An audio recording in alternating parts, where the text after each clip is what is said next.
নমস্কার বন্ধুরা, আজকের পর্বে প্রথমেই দেখা যায় ভবানী সত্য ঠাকুরপোকে বলছে, তুমি কিন্তু বড্ড বেশি তামাশা করছো। তখন রামকান্ত সত্যকে বলছে, ঠিক হয়েছে, একদম ঠিক হয়েছে, আমি বললে তো তুই শুনবি না, খেলি তো বউঠানের থেকে বকা। তখন সত্য বলছে, ও বাবা, এই সুযোগে দেখছি স্বামী স্ত্রী একজোট হয়ে গেছো, বেশ বউঠান, আপনি আর কান্ত দাদা আগে মল্লপুর পৌঁছান, পরে যাচ্ছি আমরা আপনাদের সেবা করার জন্য। আপনার এই লক্ষণ দেওর রাম আর সীতাকে ছাড়া থাকতে পারে না। এই বলে সত্য ঘর থেকে চলে যায়। ভবানী যুবরাজকে বলে, আপনি বরং একবার মায়ের সাথে কথা বলুন, আপনি রাজকর্মে যাচ্ছেন, আমি থাকলে হয়তো সত্যি আপনার অসুবিধা হতে পারে। রামকান্ত তখন বলছে, কিন্তু ভবানী, আমি তো তোমার অসুবিধার কথাই ভাবছিলাম। এখানে পরিস্থিতি প্রতিকূল, আর সেখানকার মানুষও খুব ক্ষুব্ধ। তাছাড়া শুনলাম সেখানকার প্রজারাও নাকি খুব উত্তপ্ত হয়ে আছে। ভবানী তখন বলছে, আমি সব রকম পরিস্থিতিতে মানিয়ে নিতে পারবো যুবরাজ।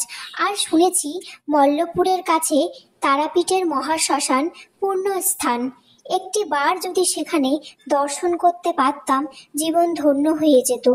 যদি আপনার কোনো অসুবিধা না হয়, আমি যেতে চাই আপনার সাথে। রামকান্ত তখন বলছে, তবে আর কি, সত্যকে গিয়ে বলি তার রসিকতা কারুকার্য হয়েছে, রাজরানীর সংকোচ কেটে গেছে। ভবানী মা ভবানীর কাছে বলছে, যুবরাজ যে কাজে যাচ্ছে সেই কাজ থেকে যেন সফল হয়ে ফিরতে পারে মা, তুমি দেখো। তারপর ভবানী পালকিতে বসে বাকিরা সবাই সাথে রামকান্ত মল্লপুরের দিকে রওনা দিলেন। মাঝ রাস্তায় তারা সবাই বিশ্রামের ব্যবস্থা করলো। তারপর একজন দাসী ভবানীর জন্য খাবার নিয়ে আসে, কিন্তু জানতে পারে যুবরাজ পালকিবাহক, দাসীদের খাবার খাওয়ার না হলে তিনি খান না। তখন ভবানী বলে যে সে এখন খাবে না। তখন যুবরাজ আসে। ভবানী তখন বলে, জানতে পারি এরকম না খেয়ে থাকার কারণ কি? রামকান্ত তখন বলে, একবার এক সময় এক যাত্রাপথে সবাই খাবার খাওয়া শেষ, কিন্তু দাসীরা, পালকিবাহকটা, ওরা কিছুই অবশিষ্ট আর পায়নি, তারপর থেকেই আমার এই সিদ্ধান্ত। ভবানী বলে, এ বুঝি রাজাসুলভ কূটনৈতিক চাল আপনার? রামকান্ত তখন হেসে বলে, চালখানা কিন্তু মন্দ নয় ভবানী, আর তুমি আর আমি মিলে একসাথে যদি কূটনৈতিক চাল চালি, তাহলে বোধহয় আমাদের কেউ স্পর্শ করতে পারবে না, তাই না রাজরানী? তারপর তারা মল্লপুরের খুঁটিনাটি জানার জন্য সেখানকার মানচিত্র দেখতে লাগলো। আর ভবানী জানতে পারলো সেখানে ধানের নৌকা পৌঁছায় না। এখানকার মানুষের মধ্যে এত বিক্ষোভ।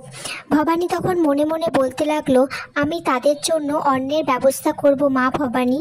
তারপর দেখা যায় মল্লপুরের গ্রামবাসীরা জানতে পারলো নাটোর থেকে যুবরাজ আর বাকিরা আসছে। তখন তারা আরও ক্ষুব্ধ হয়ে গেল আর নিজেদের মধ্যে বলতে লাগলো, কেউ আমরা খাজনা দেব না। ভবানী তারপর সাজিয়ে গুছিয়ে যুবরাজের জন্য খাবার নিয়ে এলো।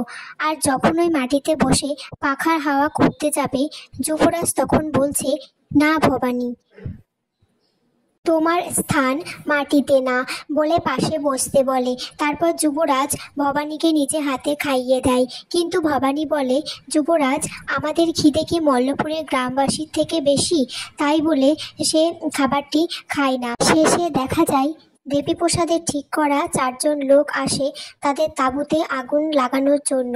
আর এখানেই আজকের পর্ব শেষ হয়ে যায় বন্ধুরা।